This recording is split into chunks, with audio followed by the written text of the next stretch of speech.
안녕하세요, 레온입니다. 오늘은 많은 분들께서 요청해주신 독일에서 집을 구하는 방법에 대한 영상을 제작했어요.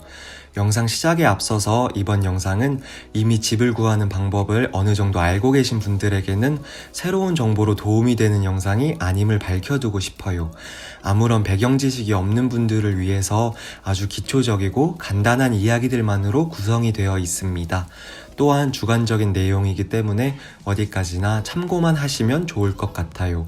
영상을 본 이후에 생각하고 계신 것과 다르다면 무작정 공격하는 것보다 경험하신 부분이나 알고 계신 부분들을 댓글로 남겨주시면 다른 분들에게 조금의 도움이 될 것 같아요. 그럼 시작하겠습니다.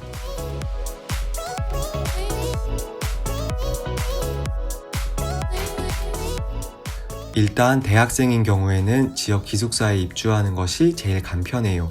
만약 대학교에서 기숙사를 연결해주지 않았다면 구글에 지역 이름과 슈투덴트 폰 하임 치시면 기숙사의 위치와 연락 수단을 찾으실 수 있어요.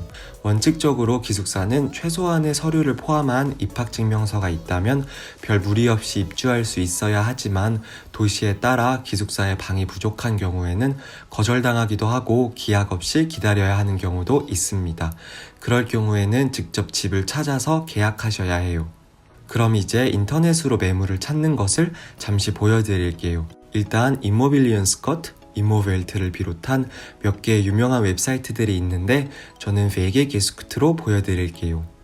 주소창에 wege/gesucht.de 치시면 들어오실 수 있어요. 지역을 치시고 집의 종류는 Wege Einzimmerwohnung, Wohnung Haus 중에서 고르시면 되는데 Wege는 독일어로 Wohngemeinschaft의 줄임말로 공동거주의 형태를 의미합니다.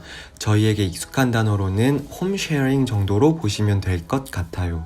한국인들에게 그리 익숙한 거주 형태는 아니지만 독일을 비롯한 많은 국가들에선 가격적인 이점 때문에 공동거주의 형태로 많이 거주하고 있습니다. 장점이라면 월세가 원룸에 비해 저렴하다는 것을 비롯해 계약이 상대적으로 간편하고 대부분 가구나 식기, 인터넷, 전기 등이 갖추어져 있으며 친구를 쉽게 사귈 수 있다는 것 등이 있지만 동시에 맞지 않는 룸메이트와 살게 될 경우 그로 인한 피해를 볼 수 있다는 것이 단점입니다.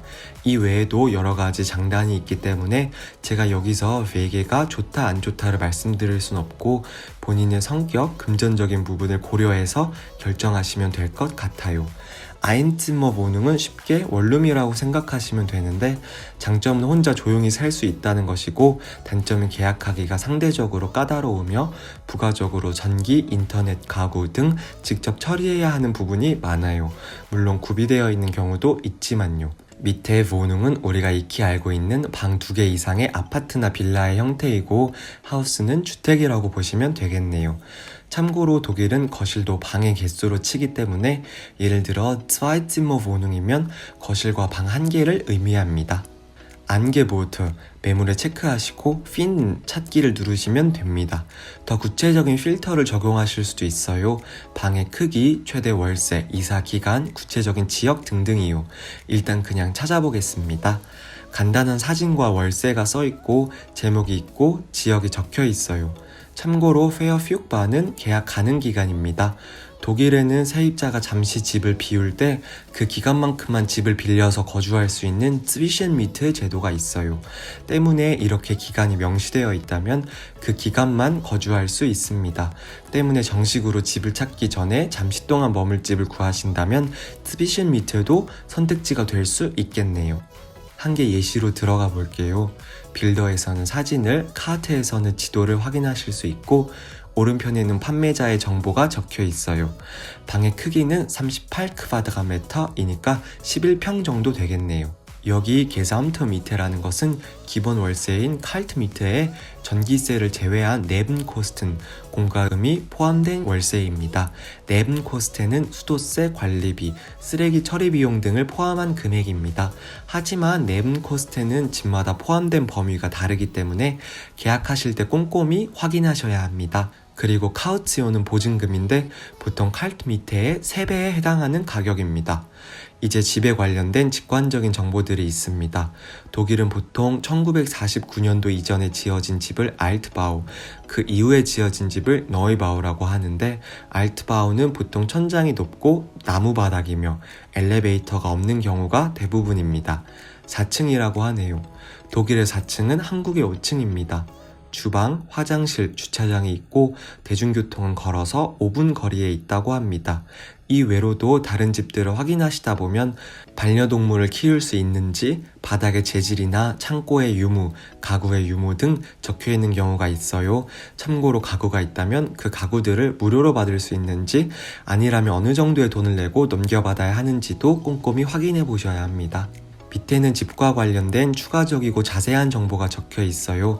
꼼꼼히 확인하시고 집주인과 연락해 약속을 잡아 집을 본 이후에 계약하실 수 있어요. 베개는 계약 시 입주를 위해 본인을 증명할 최소한의 서류만을 요구하는 경우가 있지만, 그 외에 대부분의 경우에는 계약 시 몇 가지 특정한 서류가 필요합니다. 집주인에 따라 요구하는 서류가 다를 때가 많지만, 그래도 아주 대표적인 서류로는 Schufa, Einkommensnachweise, Mietschuldenfreiheitsbescheinigung 등이 있고, 학생이라면 추가로 Immatrikulationsbescheinigung 등이 있습니다. 사람이나 상황에 따라 집주인이 요구하는 서류가 다르니 기본적인 서류들을 준비하신 후에 집주인이 요구하는 서류를 꼼꼼히 찾아서 들고 가시면 됩니다. 각 서류별로 좀 더 자세한 내용은 더보기란에 적어 놓을게요. 추가로 베개 같은 경우에는 이렇게 지금 살고 있는 사람들에 대한 최소한의 정보, 입주 가능한 사람의 종류 등에 대한 정보도 적혀 있습니다. 다른 방법으로는 한인 커뮤니티를 이용하는 거예요. 한인 커뮤니티는 전부 한국말로 적혀 있어 읽기 편하다는 장점이 있지만 동시에 매물이 적다는 단점이 있습니다. 일단 가장 유명한 베를린 리포트에 들어가 볼게요. 광고 부분을 다 가려서 조금 답답하실 수도 있어 아주 살짝만 보고 나오겠습니다. 벼룩시장 방 매매에 들어가셔서 방 임대를 누르시면 됩니다. 이 외로도 많은 페이스북 페이지 등이 있어요. 제가 전부를 다 알진 못하지만 그 중에 몇몇도 링크 걸어둘게요. 참, 사기는 꼭 주의하셔야 해요. 제가 이전 영상에서도 말씀드린 적이 있지만 대표적인 사기로는 집주인이 자기가 에어비앤비를 통해 보증된 판매자이고 지금 외국에 있기 때문에 보증금의 일부만 먼저 송금하면 후에 키를 건네주겠다는 식의 메일을 보내는 경우입니다. 이런 메일은 100% 사기예요. 저렴하고 좋은 집이라 설레서 무작정 돈을 송금하시면 안 됩니다. 특히 외국으로 송금하는 것은 더더욱 위험합니다. 메일에 아주 미사여구가 많지만 여러분 진정하시고 판매자의 이름이나 메일의 일부를 구글링 하시면 관련 정보를 찾으실 수 있습니다. 덜컥 송금하시면 안 돼요. 마지막으로 제가 짧은 영상을 통해 굉장히 간단하게만 보여드렸지만 사실 집을 직접 구하려면 제가 설명드린 부분을 제외하고서도 신경 써야 되는 부분이 많고 직접 확인해야 되는 부분들이 굉장히 많아요. 또한 메일을 무시당하는 경우도 많고 수도 없이 도전해도 마지막에 계약이 불발되는 경우가 많고요. 사실 외국인으로서 독일에서 집을 구하는 일은 정말 힘듦의 연속입니다. 하지만 언젠가는 계약하실 수 있으시니 힘내셨으면 좋겠습니다. 막연한 궁금증들이 해결되었는지 모르겠네요. 그럼 다음 영상에서 다시 찾아뵙도록 하겠습니다.